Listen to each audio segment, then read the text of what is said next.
Well, good morning, boys and girls. Welcome to another week of distance learning at Eisenhower. Today we're talking about animals and energy, animal cellular respiration. Here's a picture of the animal cell. As you remember, animal cells do not have cell walls or chloroplast. The main organelle we're going to be talking about today is the mitochondrion, identified right here. That's where cellular respiration takes place. Cellular respiration takes place in the mitochondria. In plants, the chloroplasts use chlorophyll to store energy from sunlight. That energy is used together with CO2 and H2O to create glucose and oxygen, hence photosynthesis. Glucose is then combined with the oxygen to create ATP, a much more powerful source of energy. In fact, one glucose molecule turns into 36 molecules of ATP. Wow, that's a 36 to 1 ratio. Cellular respiration takes place even before a plant has leaves to make glucose and then ATP. As you can see here, the cotyledons contain complex carbohydrates and starches that convert to glucose sugar. Cellular respiration in animals and humans. We grow up learning that respiration is simply breathing in and breathing out. Breathing is required, but it is much more than that. It's chemistry. Respiration is a chemical reaction. Remember, just like with plant cells, breathing in provides the oxygen reactant needed. Animals don't have stomata. We have a mouth, nose, and lungs. We don't have leaves to perform photosynthesis to make our glucose sugars. Where do we get our sugars from? We eat them through our food, bread, pasta, rice, fruits, potatoes. These are complex starches and carbohydrates, and they convert to glucose. The molecular structure is C6H12O6, very dense in fuel that mitochondria break down into glucose. We now have the oxygen and glucose to make ATP. Remember, one glucose molecule is equal to 36 ATPs.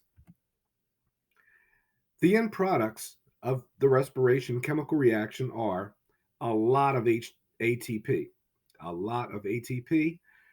Second, carbon dioxide that you breathe out. And third, H2O that comes out in your breath.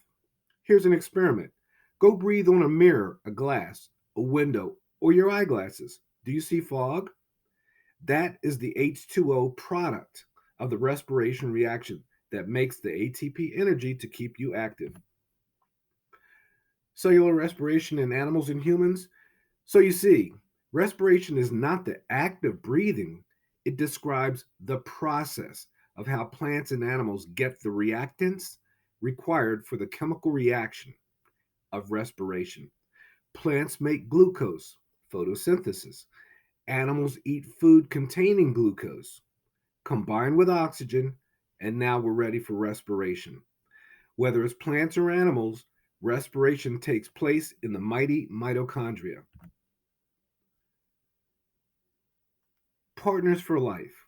The chemical equations of photosynthesis and respiration have an interesting relationship. You see, the reactants in photosynthesis are the products in cellular respiration. And conversely, the reactants in cellular respiration are the products in photosynthesis. Here's a diagram.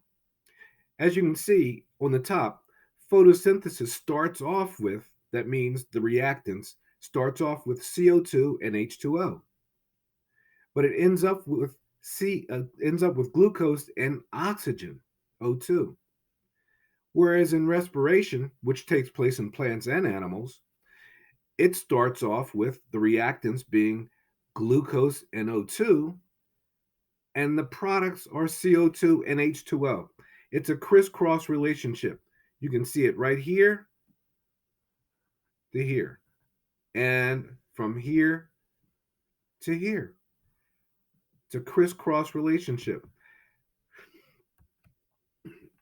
Respiration is happening in every cell, both animals and plants.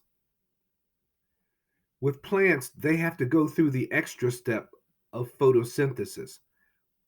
Plants start out with the carbon dioxide and water, and with light energy from the sun, it then goes on to the second reaction of respiration.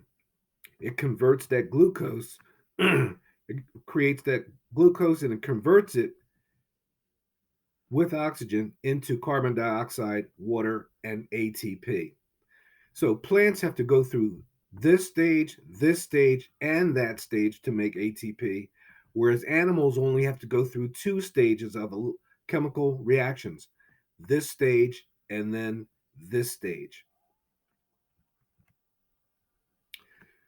In photosynthesis, plants produce glucose and oxygen, and animals use glucose and oxygen. And you can see that here. Products of photosynthesis, the reactants of respiration. And so plants produce this, animals use the glucose. Animals produce carbon dioxide and water, and plants use carbon dioxide and water. So you can see it's a masterful ecosystem. Well, that's it for this time. Next up, ecosystems and interactions of living things. Feel free to watch this video again as many times as you need. Be sure to complete the assignments, and remember, learn something new every